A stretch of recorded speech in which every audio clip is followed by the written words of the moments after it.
देखिए अब हम बात करते हैं आइसोटोप्स की बात करते हैं। तो हाइड्रोजन के 3 तरह के आइसोटोप्स हैं। कौन कौन से हाइड्रोजन? हाइड्रोजन जो खुद है उसको बोलते हैं प्रोटियम, ठीक है। एक होता है ड्यूटेरियम और एक होता है ट्रिटियम, ठीक है। तो हम बात कर रहे हैं कि आइसोटोप्स होते किसको है। पहले तो ये देखिए आइसोटोप्स, ठीक है। जेएस स्टोनी ने आइसोटोप के बारे में बताया और क्या बताया कि जिसके एटॉमिक नंबर तो क्या होते हैं, सेम होते हैं। जैसे कोई भी एलिमेंट है, ठीक है, ये एलिमेंट है, इसका एटॉमिक नंबर मान लो Z है और Z है, लेकिन इसका मास m है और इसका मास m डैश है, दोनों के मास डिफरेंट हैं, तो उनको क्या बोलते हैं, आइसोटोप। जैसे हाइड्रोजन की बात करते हैं तो इसमें एटॉमिक नंबर 1 है, इसमें भी 1 है, लेकिन इसका जो मास है 1 है, इसका मास कितना है 2। तो ये मास डिफरेंट है, क्यों? क्योंकि इनमें न्यूट्रॉन डिफरेंट है। तो जिनमें एटॉमिक नंबर सेम होते हैं यानी प्रोटॉन सेम होते हैं और जिनमें न्यूट्रॉन डिफरेंट होते हैं, उन एलिमेंट्स को आपस में क्या बोल सकते हैं, आइसोटोप्स। तो ये आइसोटोप्स के बारे में देखेंगे। तो हाइड्रोजन के 3 तरह के आइसोटोप्स हैं, प्रोटियम, ड्यूटेरियम और जिसको हैवी हाइड्रोजन भी बोलते हैं, और ट्राइटियम।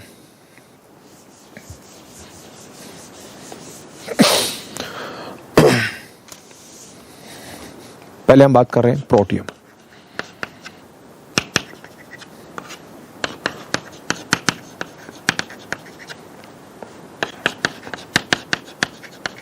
ठीक है, इसको P से भी लिख सकते हैं या हम इसको H से लिखते हैं, ठीक है। ड्यूटेरियम को कैपिटल D से और ट्रिटियम को कैपिटल T से। जनरली हम इसको H से ही लिखेंगे, ठीक है। आप इसको क्या रखेंगे, H। प्रोटियम, ड्यूटेरियम और ट्रिटियम, इनके बारे में आपको देखना है, कुछ कंपैरेटिव स्टडी आपको इनके बारे में याद रखनी है, ठीक है।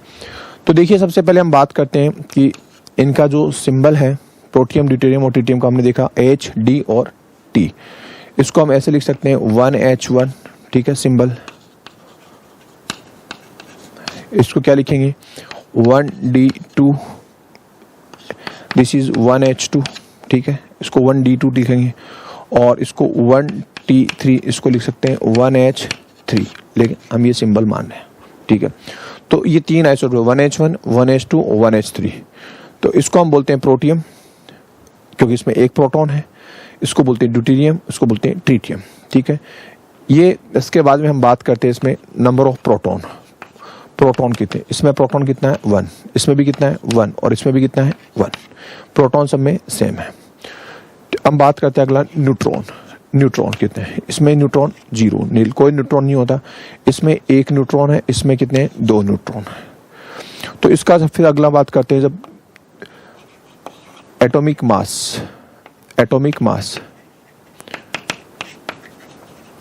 मास की हम बात करें तो इसका जो मास होगा 1 होगा, तभी हमने इसको क्या लिखा 1H1। इसका मास कितना होता है 2 AMU और इसका मास कितना होता है 3 AMU। लेकिन एग्जैक्ट अगर हम बात करें इसके मास की, एटॉमिक मास एग्जैक्ट लिखा, तो आपसे पूछा जाए कि एग्जैक्ट एटॉमिक मास क्या है, तो आप क्या लिखेंगे 1.008123 AMU, एटॉमिक मास यूनिट या U। इतना हाइड्रोजन का मास होता है। इसका जो मास होगा 2.0142 एटॉमिक मास यूनिट, ठीक है। इसका जो मास होगा 3.0170 एटॉमिक मास यूनिट। ये तीनों का एग्जैक्ट मास है, ये प्रोटियम का, ये ड्यूटेरियम का और ये ट्रिटियम का। तो सिंबल प्रोटॉन कितने होते हैं, न्यूट्रॉन कितने होते हैं, एटॉमिक मास कितना होता है, और एग्जैक्ट पूछे तो एग्जैक्ट मास ही लिखेंगे, ठीक है। अब इसके बाद में हम बात करते हैं मॉलिक्यूलर फॉर्मूला। मॉलिक्यूलर फॉर्मूला की बात करें, इसको कैसे लिख सकते हैं, मॉलिक्यूलर फॉर्मूला। तो पता डायटोमिक फॉर्म में होता है, तो इसको क्या लिख सकते हैं H2, इसको क्या लिखेंगे D2, इसको क्या लिखेंगे T2। ये इनके एटॉम मॉलिक्यूलर फॉर्मूला है, ठीक है। इसके बाद में नंबर ऑफ इलेक्ट्रॉन की बात करें, नंबर ऑफ इलेक्ट्रॉन,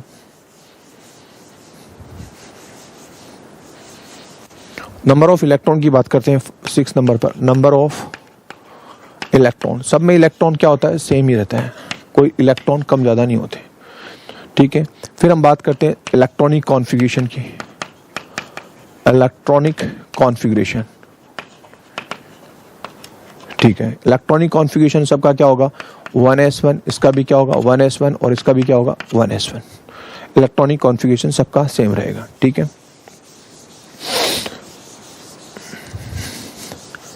अब ये इनका एग्जिस्टेंस कैसा है, स्टेबिलिटी की बात करें, एग्जिस्टेंस की बात करें तो हम बता देते हैं, पहले स्टेबिलिटी की बात करते हैं। तो ये क्या होता है, स्टेबल होता है और ये स्टेबल होता है, और ये क्या होता है, रेडियो एक्टिव नेचर का, रेडियो एक्टिव नेचर का होता है, ठीक है। ये डिकम्पोज होता है, अनस्टेबल मान सकते हैं इसको।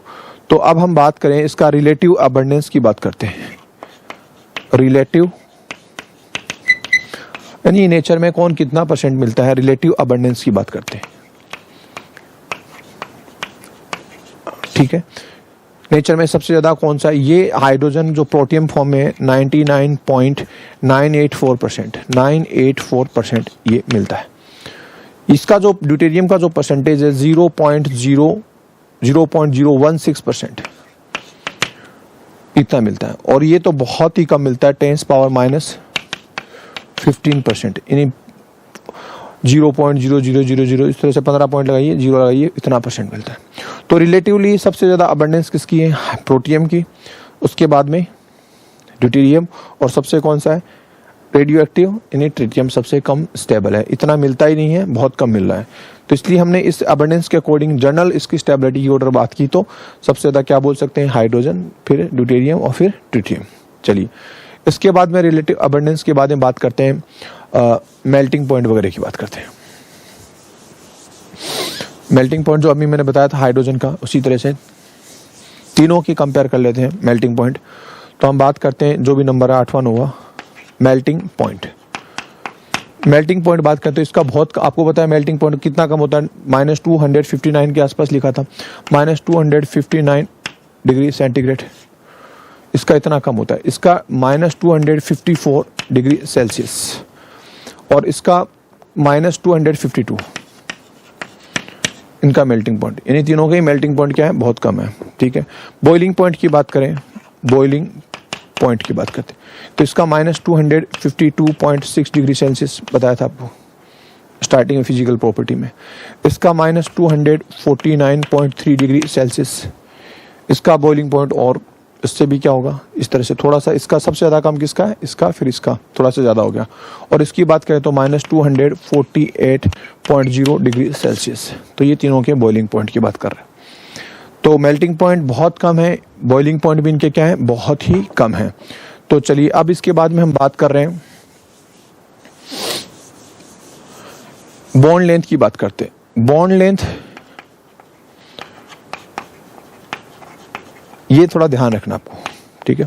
बॉन्ड लेंथ सब में इक्वल है, जैसे एच की बात करें, डी की बॉन्ड लेंथ की बात करें, और टी की बॉन्ड लेंथ की बात करें, तो सबका बॉन्ड लेंथ क्या होगा, इक्वल होगा, 74 पिकोमीटर, 74 पिकोमीटर और 74 पिकोमीटर।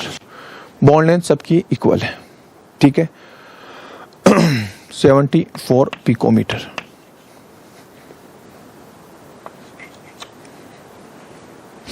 अब बॉन्ड एनर्जी बात करते हैं, बॉन्ड एनर्जी, ये भी आप लोगों को ध्यान रखना इंपॉर्टेंट है।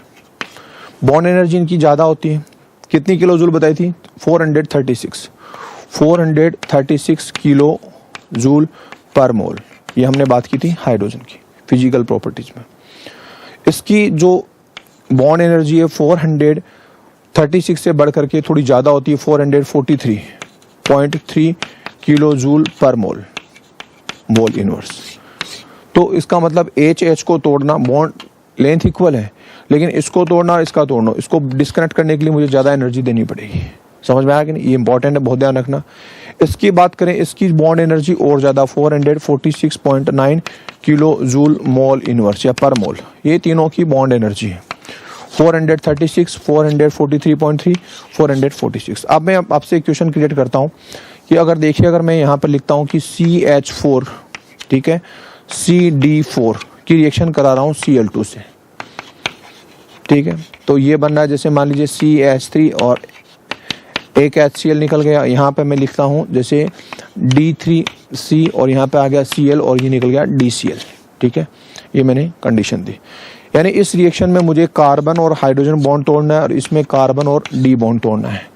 तो यहाँ पर HS बॉन्ड ही की बॉन्ड एनर्जी और DD बॉन्ड की बात करें तो ये bond energy, bond length equal होने के बावजूद भी इसकी बॉन्ड एनर्जी क्या है, ज़्यादा, इसको तो डिस्कनेक्ट करने के लिए ज़्यादा एनर्जी देनी पड़ रही है।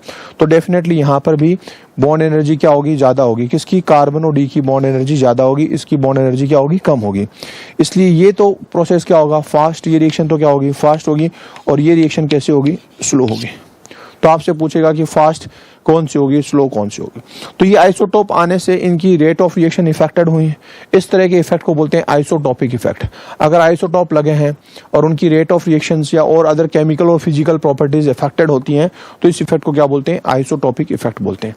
तो ये जनरल हमने फिजिकल और कुछ उसकी नेचर से रिलेटेड कुछ कंपेयर किया, वो आपको याद रखना है।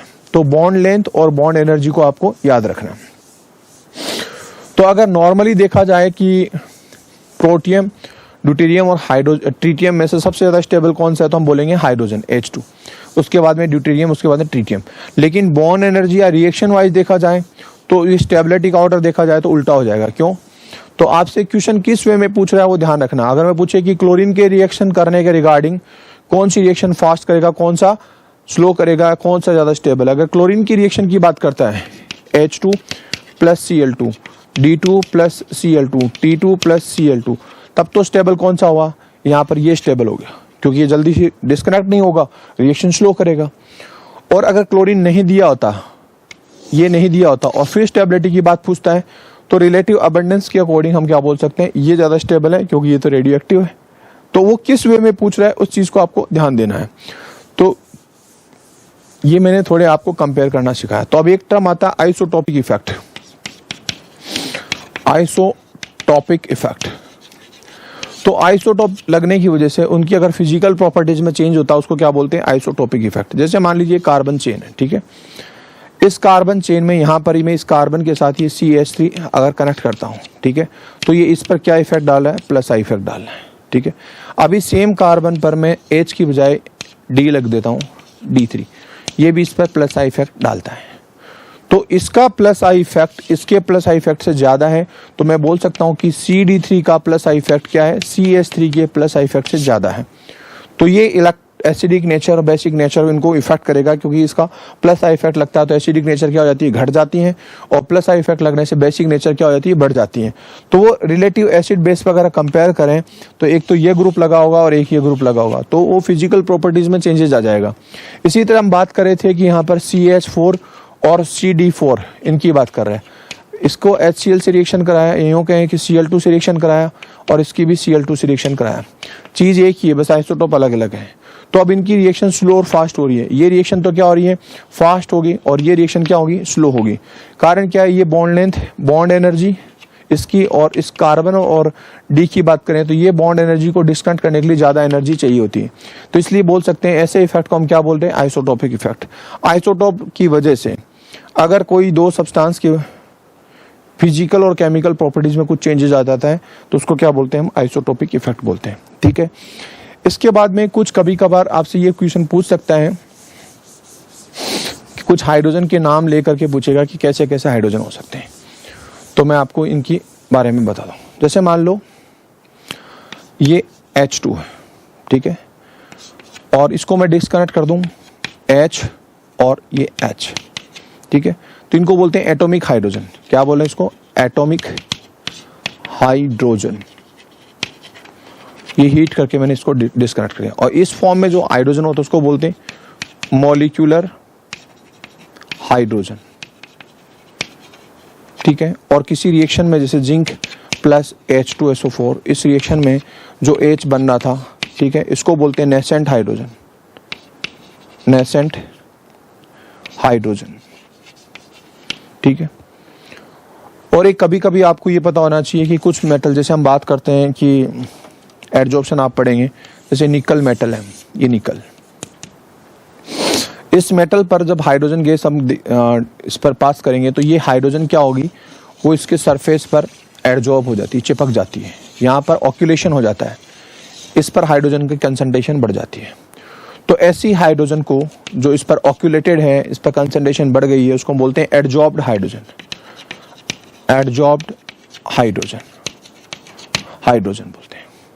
तो इन पे जो क्वेश्चन बनता है कि इन सब तरह की हाइड्रोजन में सबसे अच्छा रिड्यूसिंग जो पावर है वो किसका होगा, तो रिड्यूसिंग एक्टिविटी, रिड्यूसिंग ऑर्डर, ठीक है। तो हम बात करते हैं सबसे पहले एटॉमिक हाइड्रोजन, वो सबसे पहले अच्छा रिड्यूस करेगा एटॉमिक हाइड्रोजन, ठीक है। उसके बाद में जो हाइड्रोजन रिएक्ट होगा वो होगा नेसेंट, नेसेंट हाइड्रोजन। उसके बाद में जो होगा एडजॉर्ब्ड हाइड्रोजन, वो ज्यादा होगा, और सबसे कम होगा मॉलिक्यूलर हाइड्रोजन, मॉलिक्यूलर हाइड्रोजन। ये रिलेटिव रिड्यूसिंग प्रॉपर्टी हो गई। तो एटॉमिक हाइड्रोजन सबसे ज्यादा रिड्यूसिंग प्रॉपर्टी रखता है, अच्छे से रिड्यूस कर पाएगा। उसके बाद में नेसेंट हाइड्रोजन, उसके बाद में एडजॉर्ब हाइड्रोजन, और उसके बाद में हम क्या बात करते हैं, मॉलिक्यूलर हाइड्रोजन। तो इस तरह के हाइड्रोजन की पावर रिड्यूसिंग ये रहेगा, ये आपको ऑर्डर याद रखना है। ये समझ में आएगा एटॉमिक हाइड्रोजन क्या होता है। जब इसको मैं डिस्कनेक्ट कर दूं तो एच अलग हो गया, वो क्या हो गया, एटॉमिक हाइड्रोजन। किसी रिएक्शन में हाइड्रोजन बनता है उसको क्या बोलते हैं, नेसेंट हाइड्रोजन। इन मेटल से चिपका हुआ एडजॉर्ब हुआ उसको क्या बोलते हैं, एडजॉर्ब हाइड्रोजन। और मॉलिक्यूलर हाइड्रोजन आप जानते हैं कैसा होता है, H2, जो सबसे स्टेबल फॉर्म होती है। तो इस तरह है इन सब चारों टाइप के हाइड्रोजन के बारे में पता होना चाहिए, और इनका रिड्यूसिंग ऑर्डर क्या होगा, ये होगा, आपको याद रखना है। चलिए नोट कीजिए। अब देखिए इसके बाद में हम बात कर रहे हैं टाइप्स ऑफ हाइड्रोजन। हमने पढ़ने के बाद में हम बात करते हैं कि हाइड्राइड्स के टाइप्स क्या हैं, हाइड्राइड कैसे कैसे होते हैं। तो टाइप्स ऑफ हाइड्राइड,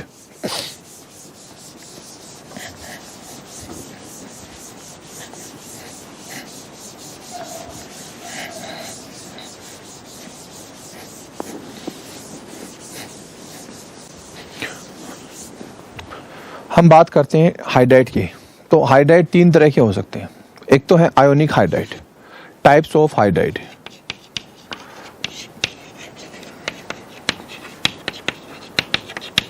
देखिए हाइड्राइड टेक्निकली तो उसको बोलते हैं जिसमें H क्या हो, माइनस हो, लेकिन यहां हम किसी भी एलिमेंट के साथ कैसा भी हाइड्रोजन जुड़ा हो हम उसको क्या बोलते हैं, हाइड्राइड बोलते हैं। तो टाइप्स ऑफ हाइड्राइड की बात करें तो हम जो पहले तीन कैटेगरी में इसको डिवाइड कर रहे हैं, फर्स्ट है वो है आयोनिक हाइड्राइड, आयोनिक हाइड्राइड, ठीक है। इनको सेलाइन हाइड्राइड भी बोलते हैं।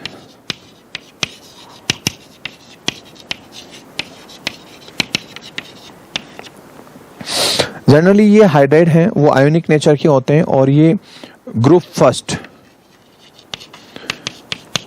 ए और सेकंड ए के एलिमेंट जब हाइड्रोजन से रिएक्शन करते हैं तो इस टाइप के हाइड्राइड बनते हैं। जैसे हम बात करें कि ग्रुप फर्स्ट ए में lithium hydride, sodium hydride, potassium hydride, इस तरह के, rubidium hydride, caesium hydride, calcium hydride, magnesium hydride, calcium hydride, और स्ट्रोंशियम हाइड्राइड और बेरियम हाइड्राइड, ठीक है। ये सारे के सारे आयनिक या सेलाइन हाइड्राइड्स हैं। इन सब हाइड्राइड्स की जो स्ट्रक्चर होती है वो रॉक साल्ट जैसी होती है, NaCl टाइप स्ट्रक्चर होती है।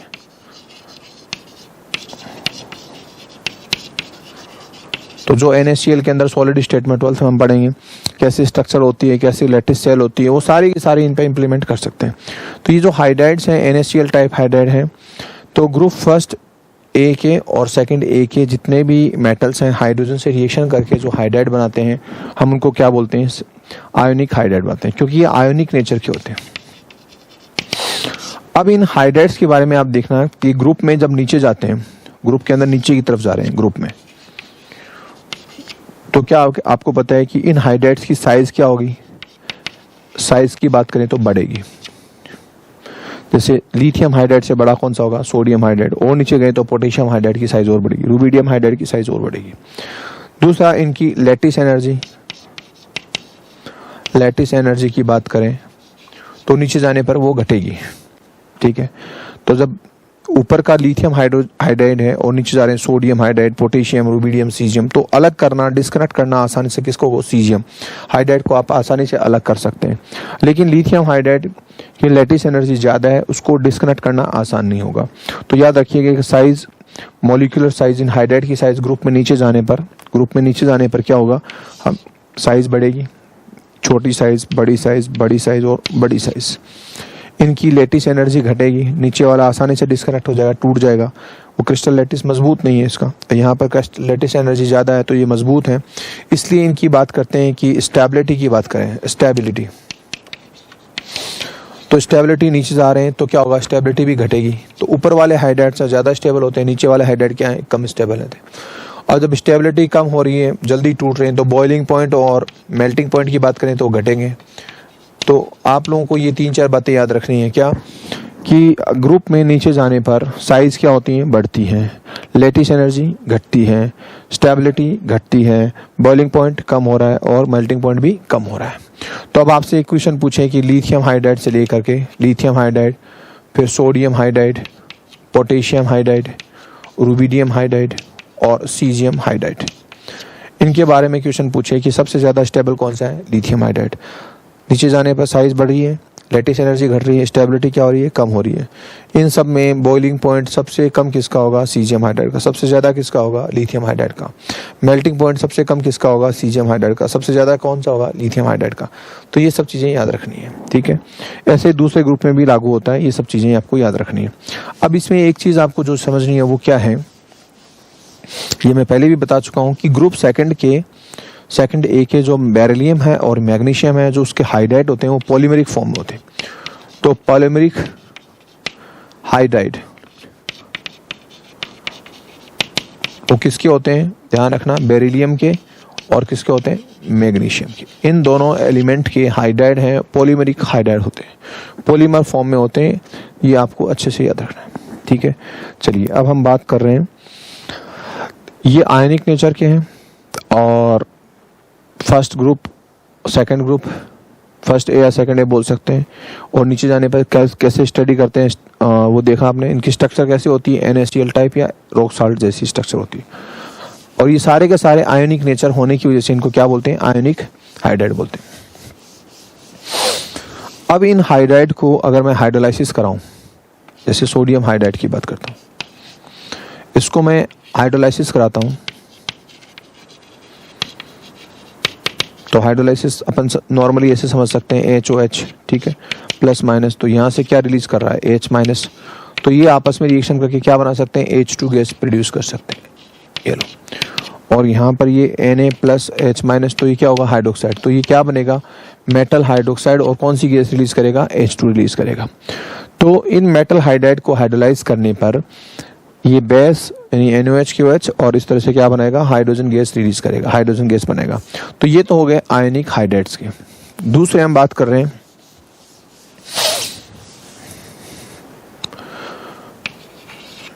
Metallic hydride.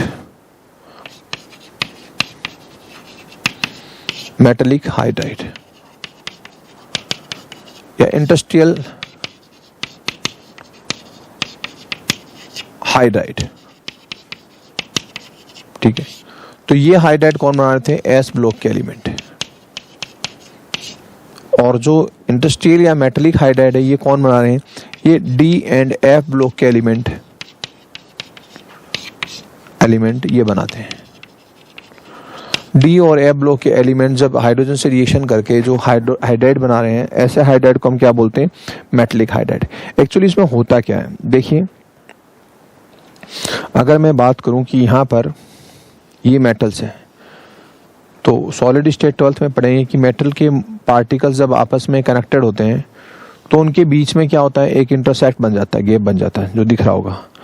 अब इस इंटरसेक्ट में अगर छोटा हाइड्राइड मॉलिक्यूल्स आकर के ट्रैप्ड हो जाता है, मैं इसको दूसरे कलर से दिखा रहा हूँ।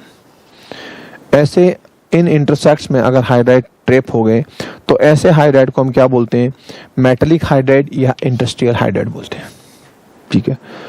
अच्छा, एक इसकी खास बात क्या रहेगी कि इस हाइड्राइड के ट्रैप होने से पहले, इस इंटरसेक्ट में जाने से पहले जो मेटल के जो प्रॉपर्टीज थी, चाहे वो कंडक्टिविटी हो, स्टेबिलिटी हो, थर्मल स्टेबिलिटी की बात करें, कंडक्टिविटी की बात करें, थर्मल कंडक्टिविटी हो चाहे इलेक्ट्रिकल कंडक्टिविटी हो, वो सब एज इट इज रहती है। ये हाइड्राइड आने से पहले जैसा था, हाइड्राइड ट्रैप करने के बाद में भी क्या रहेगा, वैसा रहेगा। तो यानी कहने का मतलब क्या हुआ कि वो मेटलिक जो पेरेंट मेटल थी ना, उसके जो कैरेक्टर्स थे वो चेंज नहीं हुए, बस हाँ, इसमें मजबूती, इसकी डेंसिटी जरूर बढ़ जाती है। बाकी के जितने भी एंटायर प्रॉपर्टी जो मेटल के होते हैं वो क्या होते हैं, वैसे के वैसे रहते हैं, रिटेन रहते हैं, कोई उसमें चेंजेस नहीं आता। ऐसा नहीं कि मेटलिक कंडक्टिविटी कम हो गई होगी, थर्मल कंडक्टिविटी कम हो गई होगी, ऐसा कुछ नहीं है। तो मेटलिक प्रॉपर्टीज वैसी की वैसी दिखा रहे हैं, बस चेंज क्या हुआ है कि इन इंटरसेक्ट्स में क्या ट्रैप्ड हो गए, ये हाइड्राइड आकर के ट्रैप्ड हो गए हैं, फंस गए हैं। ये नॉन स्टाइकियोमेट्रिक होते हैं।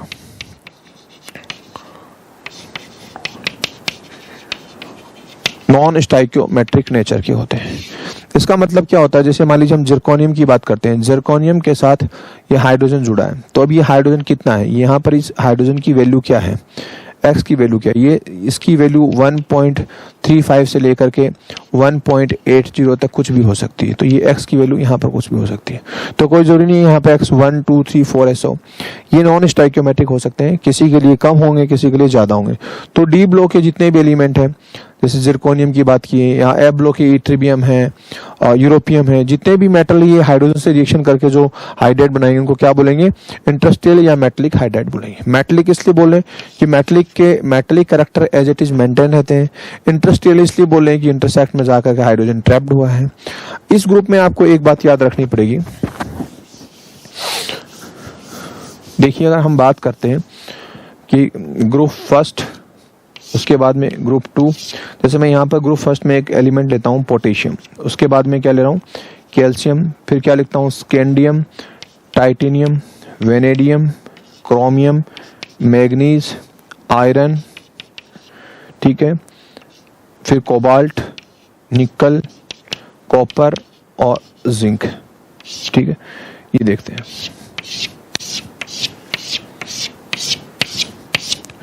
ये first group, second, third, fourth, fifth, sixth, 7, 8, 9, 10, 11 और 12, ये अलग अलग ग्रुप हैं। इनमें आपको याद रखना है कि 7, 8, 9 ये वाले, ये ग्रुप के कोई भी मेटल हाइड्राइड नहीं बनाते हैं, ठीक है, ये सब हाइड्राइड बनाते हैं,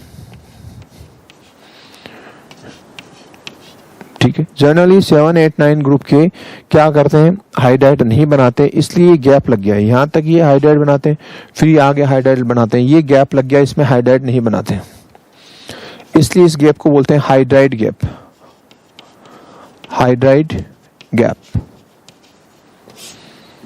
ठीक है। तो आपको ध्यान रखना है कि हाइड्राइड गैप क्या होता है, और ये इंडस्ट्रियल हाइड्राइड किसको बोलते हैं, मेटलिक हाइड्राइड किसको बोलते हैं।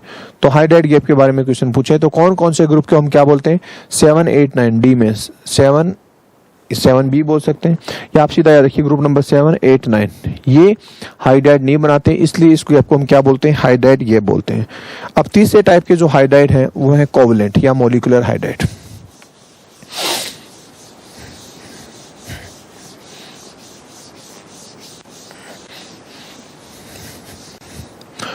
जो थर्ड हाइड्राइड होगा हमारा वो है मॉलिक्यूलर हाइड्राइड, ये इनको बोल सकते हैं कोवलेंट।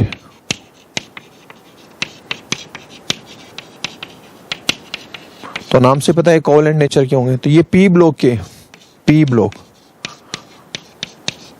आपको पता चल गया होगा, ये कौन से होंगे, डी एंड एफ ब्लॉक के होंगे।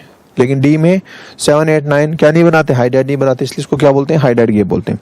तो पी ब्लॉक के जितने भी एलिमेंट है जो हाइड्राइड बनाएंगे वो सबके सबको क्या बोलेंगे हम, मॉलिक्यूलर हाइड्राइड बोलेंगे, क्योंकि कोवलेंट नेचर की जैसे बात करते हैं CH4, तो ये हाइड्राइड है, लेकिन रियल में एच पर क्या नहीं है, माइनस नहीं है। तो ऐसा हाइड्राइड एक टेक्निकली तो उसको बोला जिस पे एच पे क्या होता है, माइनस होता है, माइनस आयन होता है, लेकिन इन सबको हम हाइड्राइड बोल रहे हैं, ठीक है, इसको मेथेन बोल रहे हैं, ठीक है। और इसी तरह से water, H2O, ammonia, NH3, HF, ये सब के सब क्या है, मॉलिक्यूलर हाइड्रोजन से बने हुए, मॉलिक्यूलर हाइड्राइड बोलते हैं इनको। पी ब्लॉक के जितने भी हाइड्राइड होंगे वो क्या होंगे, मॉलिक्यूलर हाइड्राइड होंगे। अब इसमें देखिए ये फर्दर इनको 3 कैटेगरी में डिवाइड किया। एक तो इलेक्ट्रॉन डिफिशिएंट,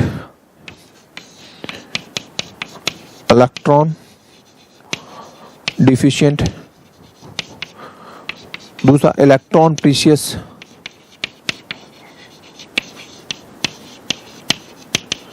और एक इलेक्ट्रॉन रिच। इलेक्ट्रॉन रिच,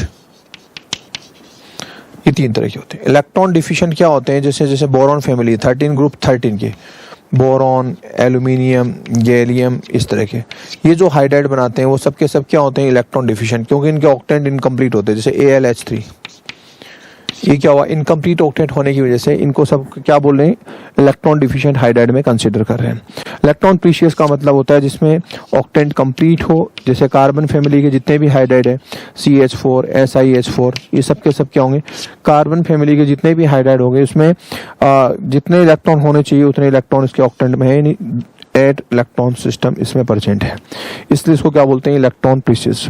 और एक होता है इलेक्ट्रॉन रिच, इसमें क्या होगा, 14 के बाद में 15, 16 और 17 ये ग्रुप के जो हाइड्राइड होते हैं उनको बोलते हैं इलेक्ट्रॉन रिच, क्योंकि इनमें लॉन पेयर प्रेजेंट होते हैं। जैसे हम बात करते हैं नाइट्रोजन की NH3, जिसको अपन अमोनिया बोल रहे हैं, इस पर एक लॉन पेयर होता है, ठीक है, इसलिए क्या है, लेविस बेस की तरह बिहेव करते हैं। अगला नाइट्रोजन के बाद में अगर हम बात करते हैं H2S, H2O, H2S या H2O, इसमें लॉन पेयर है। अगर बात करते हैं HCl, HF, इनकी बात करते हैं HCl, तो ये देखो HF, इनके पास लॉन पेयर है। तो 15, 16, 17 के जो है हाइड्राइड उनको बोलते हैं इलेक्ट्रॉन रिच। 14 के जो होंगे ग्रुप 14 वो कैसे होंगे, इलेक्ट्रॉन प्रीशियस, और जो 13 ग्रुप के एलिमेंट होंगे वो होंगे इलेक्ट्रॉन डिफिशिएंट। तो हाइड्राइड को हमने 3 कैटेगरी में डिवाइड किया, कौन कौन से हैं, मॉलिक्यूलर हाइड्राइड, कौन कौन से हैं, इलेक्ट्रॉन डिफिशिएंट, इलेक्ट्रॉन प्रीशियस और इलेक्ट्रॉन रिच, 3 तरह के होते हैं, ठीक है। ये आप लोगों को याद रखना है, मैंने जितने भी हाइड्राइड्स हैं उनके बारे में आपको बताया। तो ये हमने देखा टाइप ऑफ हाइड्राइड्स, ठीक है, चलिए नोट कीजिए।